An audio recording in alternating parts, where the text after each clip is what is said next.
like Mafia stuff. Yeah. Yeah. If you guys would want to Yeah.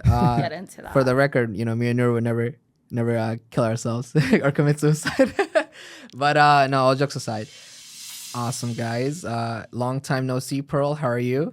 I'm doing well. How are you? I'm doing great. What's been new with you? I just came back from Positano on Mafia Coast, which is so beautiful. A lot of stairs. Wow. If you guys ever want to check it out, please get ready to do cardio. I'm How trying long to be have you like been you. Oh, I'm trying to be like you guys. No, I'm trying to be like Starting you. up a company? What is this about?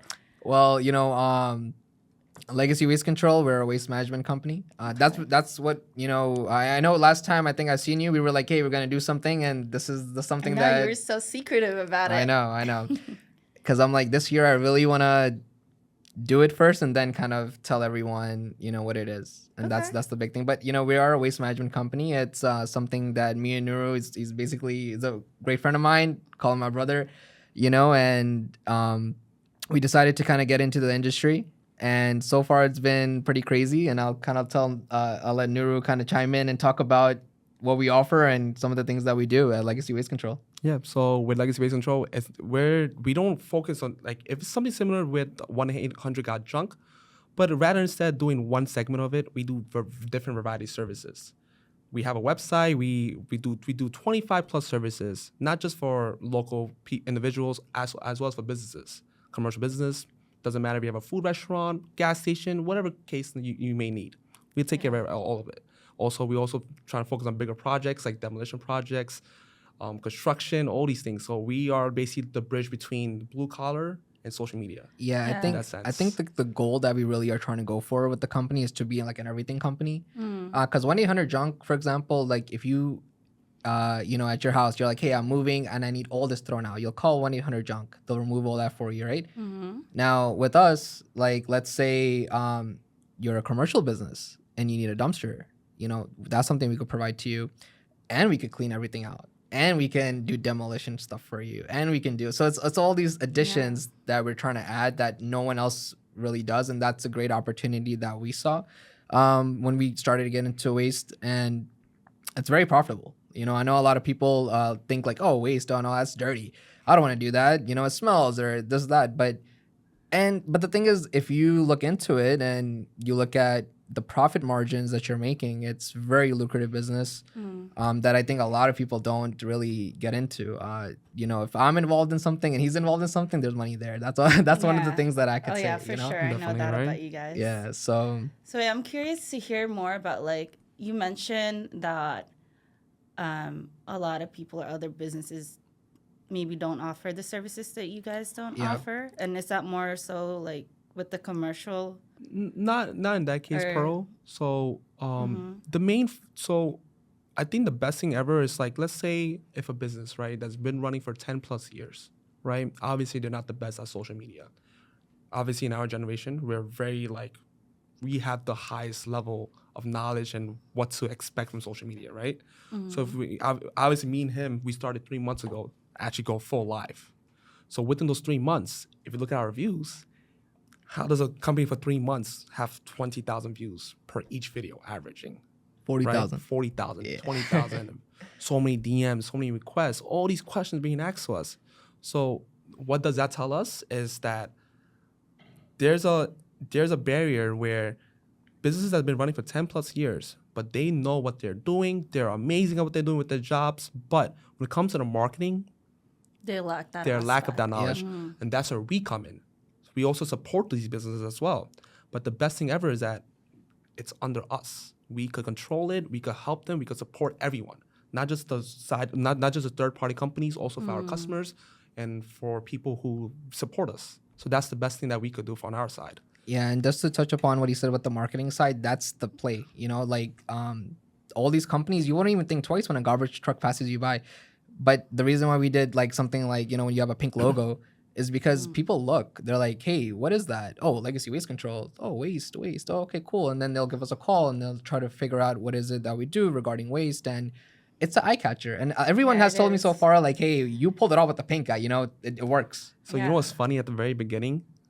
It was so many bash that we have dealt with the pink, right? At the very beginning, where there's people who were actually talking to us about, hey, So certain these waste management business is always gonna do blue, green, or orange on that little recycling theme to it, right? But we're like, you Yeah. know what? We heard advice from people who are experts on businesses, like different businesses as well. But I looked at Sherry, I'm like, man, I don't hear nothing from them. I believe in us, and let's go with our hit, our Yeah, like hunch. people told us like, oh, and these are people that are millionaires and they're pretty well off, and we know them and we're cool with them. Yeah. But they would say things like, hey, we advise you should do like a green color or an orange or blue, the industry color for waste. And I'm like, if that already exists, then how am I going to be different? Yeah. There's already a million companies out there with the green color and the orange color and the blue color. No one's going to do pink, and I'm like, okay, I'll do it. I'll make it in a way where it looks nice and looks professional, and it kind of it catches your eye. And that's kind of the play with the logo and the color and everything. It's just to be a little different. And I would say one thing is more very engaging. So I actually got feedback from so many people around where I live about looking at our truck. They like, do you see a QR code? Like, what company is doing all these these trendy things on their company vehicles or even their fleets? We're the only ones doing it, which is like very eye catching. So even other competitors, while we're driving on our regular daily cars, they know who we are, and they're like, hey, I see you guys on Instagram. Yeah. It definitely stands out. Definitely I will does. say that for sure. No, thank you. Yeah. That's the goal, is to kind of make it pop. Yeah. So, yeah. Okay. What was the inspiration behind like the name, and how's the journey been since you guys started? So what's the funny story about the name is me and Sherry were trying to figure out, okay, what's a good name? What's a very catchy, good name, right? So, we're just being, just goofballs sometimes, just, catching up as goofballs, eating food. And it's like, because I don't know, legacy waste control. So we just said like that out loud. And I'm like, hey, I said that. And he looked at me, it's catchy. Clicked. So we just keep saying it back and forth. And then, you know what, let's call the company that. Why not, right? So that's the fun part of it. And a little bit about the journey. Oh man, it's been so tough. I'm not even gonna lie. It's there's this good side of it that people see on Instagram, like the marketing that I'm doing and the clients that we're getting. But it's so tough. Like, this is not a business for someone that's lazy. This is not a business for someone that is like a weak person mentally and physically. You have to be physically strong. You have to be mentally very strong, because you get so much pushback in the industry from the competitors, And I would say one thing as well is it's not just about, it doesn't matter where you're coming from, what field you are, right? It depends on who you are as a person, right? One thing from my experience, I mean, I worked in so many operations. What is the experience? Share it with everybody. So I was an operation manager for Amazon, one of the big dogs, one of the big companies, doing the fulfillment centers, working in from New Jersey to Staten Island, all different sites, helping them, assisting them as well in operations, managing people. So obviously doing these long hours is brutal, but it made you learn something. It's like, okay, what have I learned at school and how did I apply it? And I applied it the right way. And that's where people aren't utilizing their degree at all times. So my thing is, okay, I worked in Amazon.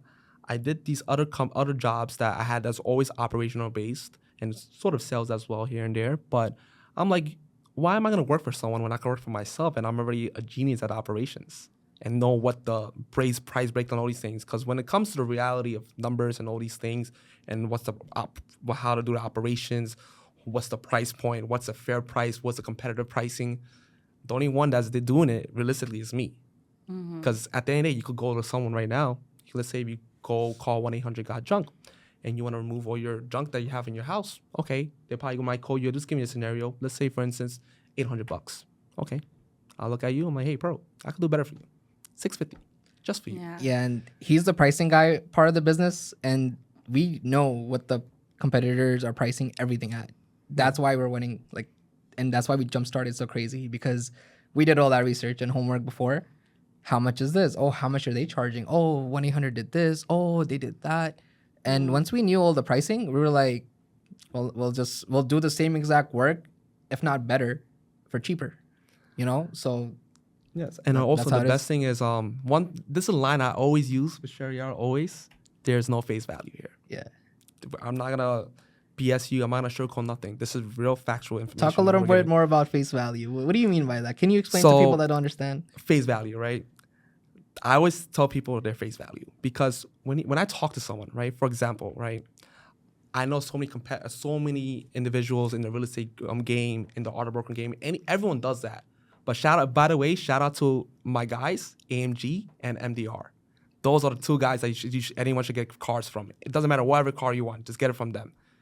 It's Uzi and Christian. Those are the guys, right? Yeah, I did Shout meet out. them. Yeah. They're great guys. They're great Shout out guys, to those right? guys. Those are my guys. Yes. And so back to everything, back to the point, right? It's just so many people doing the same thing, right? But when you meet other individuals through like social media or through connections, right? When you actually have a conversation with people, and I could read people very within the first initial conversation. I could just tell your face value or you're not or you're actually legit. So when I talk to people, I'm like, yeah, you're just BSing me, because I already know what the information is. I It's do a my good trait to have. yeah, I do my research my To own, be- because I don't believe what people say. I like to fact check myself first before I believe what anyone says. Right. So that's the reason why I'm winning in this case. And I advise everyone to do that. Do your own research. Your friend might tell you something, but maybe your friend is lying. Maybe this is someone you know, but sometimes they're just capping, and they don't know Yeah. what they don't know until you do your own research, and then you're like, oh, that's not true. This person said that. So we had to do so much research of our own, and that's a lot of face-to-face. So the journey has been so much like, we got to go out, meet these people, let them know this is who we are, this is what we do. These are the prices we're offering you. So that's, once they know who we are, then they're like, all right. And what's funny? We don't even have that many followers yet on Instagram. But when we go to the big boys that have $100 million revenue businesses in waste, they know who we are. They know. So they are looking at us very carefully. Yeah. Because we are the only company, by the way, that offers people $500 referrals for securing us a dumpster deal. Yeah, I know. I think that's unheard of. Yeah. yeah. Pretty unheard of. No one does that at all. And you know what's the best thing? Who's offering money? Who's offering an incentive?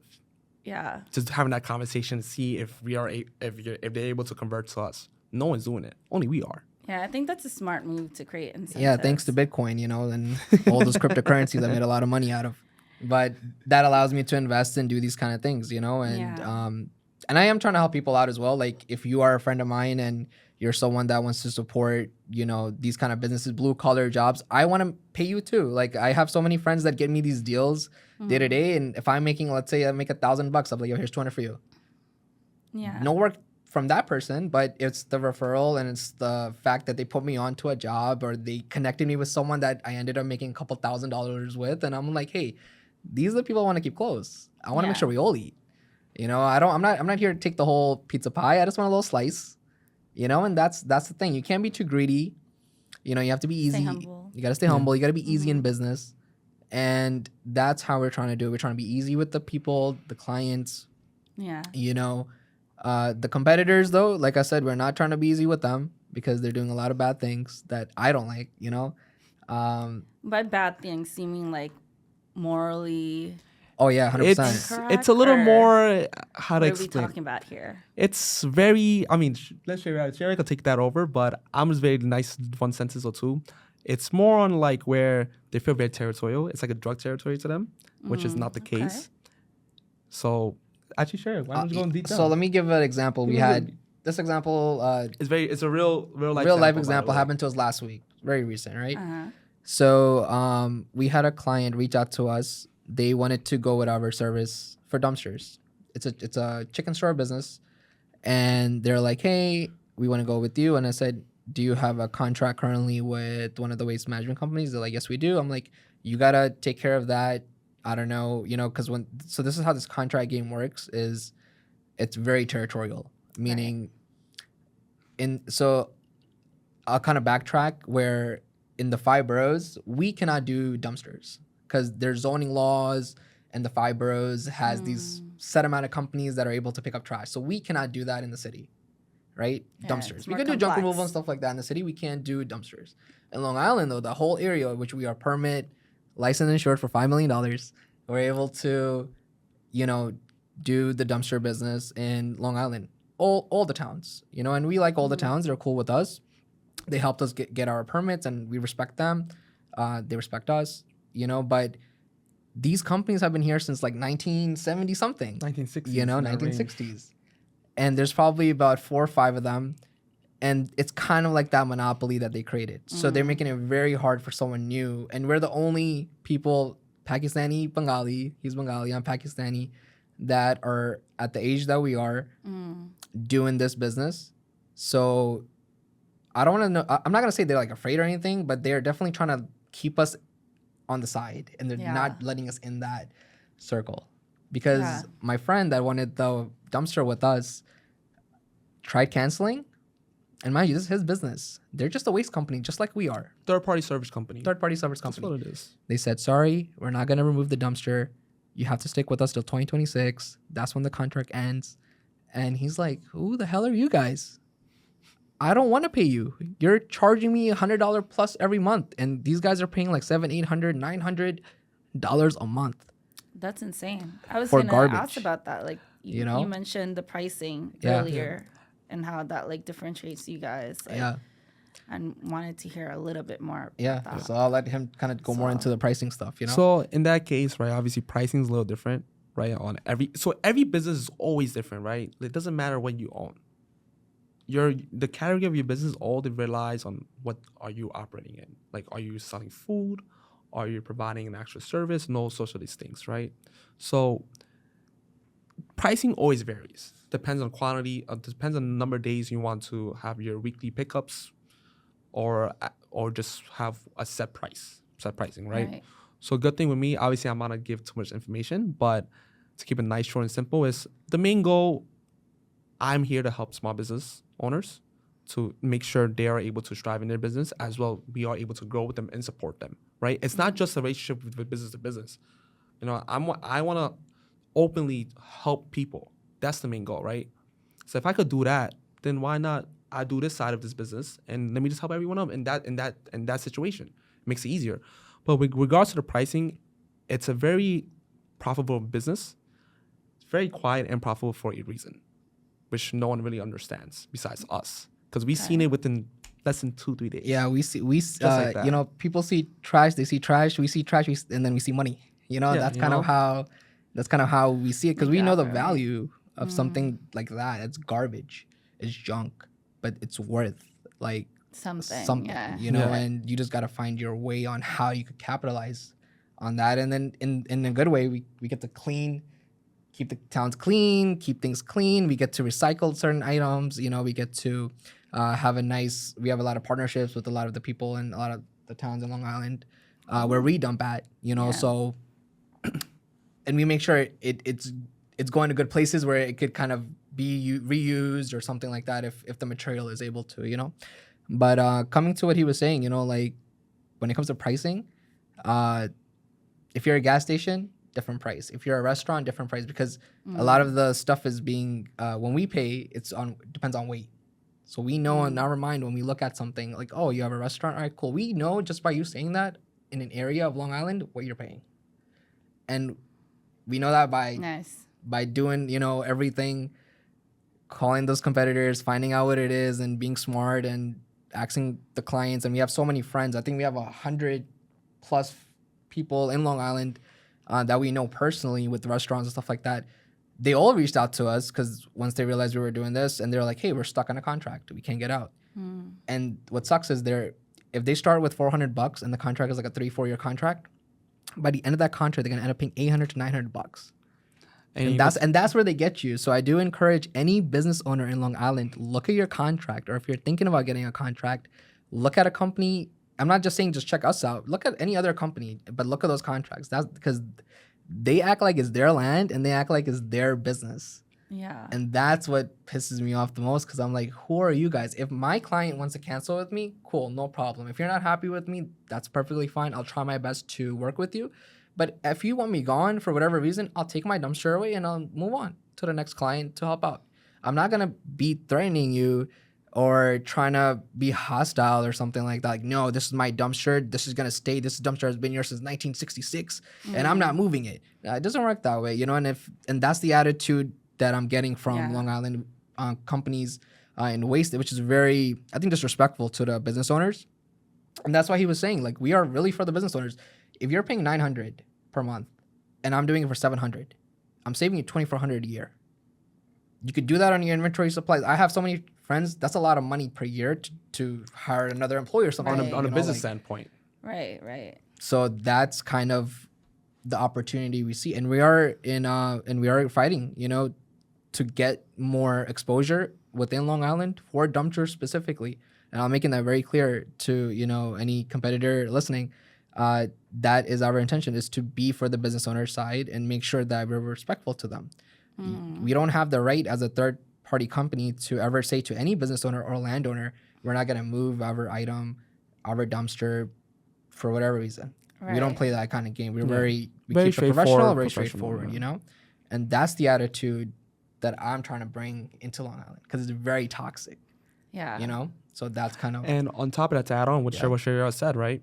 I even have regular friends or family of mine, when they know about me doing waste management and all these things, when they talk to these companies, they're just so like rude. It's not hi, hello, thank you for calling, you know. Yeah, what do you want? Yeah. It's not even being a human, just a robot. So I'm like, you're a robot, like you don't. It's like you know how like you get the extra like feel like, okay, you know, this guy really cares. You know, he's a very nice person. Yeah. He or she's a very nice person speaking to me on the phone. So it's all about customers. It's all about service. You know, we are a service-based company. We'll provide the best service, and by doing that, you want to talk the most upright, most for your customers. Yeah. Never want to disrespect the customers. Never want to be rude. Never want to say, "Hey guys, I'm this company. What do you guys need?" Like, no, we're not doing that. Yeah, and me and him both were managers at Amazon. You know, I worked there first, and then he worked after me, similar position. We both managed 200 employees at Amazon. Plus. So anyone that could go through that for a year, that's job. like boot camp. It is. I didn't want to talk about that one. It's crazy and it's a lot of work, but that trained me for this, you know? Yeah. And like you said, the reason the 9 to 5 thing, I just can't do it. It's not for me. It's not for everyone. I hate having a boss. I hate someone telling me, do this, do that. Like, and I'm not saying I had any bad managers or bosses. They were all great, but there's this thing in me where I just can't do it. I need to have my own thing. I've been wanting it for so long. So I'm not going to stop, you know, anytime soon. I'm going to keep going and trying to find, you know, my thing. And it just, right now, it just seems to be this, you know, it's something that, and before this, you know, I did a lot of trading and crypto stuff, and I got very successful into that during 2020 till now, and I'm still holding a lot of these positions, but that allowed me to invest into this, you know, and this investment, awesome. Yeah, you know, and a little bit was luck, a little bit was just me learning over time, you know, like I called out some crazy plays and it just hits, you know, because I know from experience on how things move in the market. So, but I was able to use that, and he was able to use all the money he saved up, and we were able to put it together and then create something like this, which is consistent cash flow. We just got to keep building and building and building, you know? Another thing to add on too as well, it's just not just our business, just any business in general. You need to have a partner that's striving the same goals as you. If you don't have it, and especially what I believe is a brotherhood. That needs to be your brother, you know? Bromance. If it's, yeah, of course, right? 100%. 100%. It's my guy right here. This is my guy. Right? So No, but seriously, like, sorry to cut it off, but no, like, no kidding. I could not do this without him at all. Like, this, in any business, if you don't have a brother, find one. I encourage anyone listening, or if you have a sister, go find a sister, you know, because it's very important. One person, one brain is pretty good, but two brains, you know, and from Amazon operation brains, you can't stop us. And that's the thing with those old heads in Long Island. You know, they're in their 60s, and I highly respect all of them. They respect us. You know, I'm not saying anything bad about them. They built very successful businesses. I'm not hating on them, but there's just certain things that I wish that they could do better. And we want to be the guys to tell them how it's done from our generation. You know, they did what they did, and I want to do better. You know, so and shout out to, I think, DF Allen. You know, he's one of the old heads we met. He has a waste management company, very successful in Long Island. We went to his site, and he said, "Hey, I heard of you guys. I seen you on Instagram." You know, and that was very nice of him to say. And, you know, I'm like, at that time, I had like 200 followers, and he said that little acknowledgement. I was happy the whole day. I was like, yo, he knows who I am. He knows who we are. Like, I'm like, that's crazy. And the crazy part, he doesn't even need to know who we are as competitors, you know, but it's just the respect part. And we're just here to respect everyone. Yeah. But in this point is where, if you're talking to customers like this, you know, we just feel very turned off. We're like, no, that's not right. You know, and we know because we were phone calling them. So as customers, right? So we knew on how they act, and they'd be like, "Hey, how are you? You know, I would like to. What do you want? No, No, I'm not. I'm busy. Sorry. And I'm like, what? I don't even want to pay this guy. What type of attitude is that? I don't care what industry you're working in. Yeah. You don't even know me over the phone. So why such disrespect? You know, like why can't I just get a hey, my name is this. How can I help you? You know, common courtesy.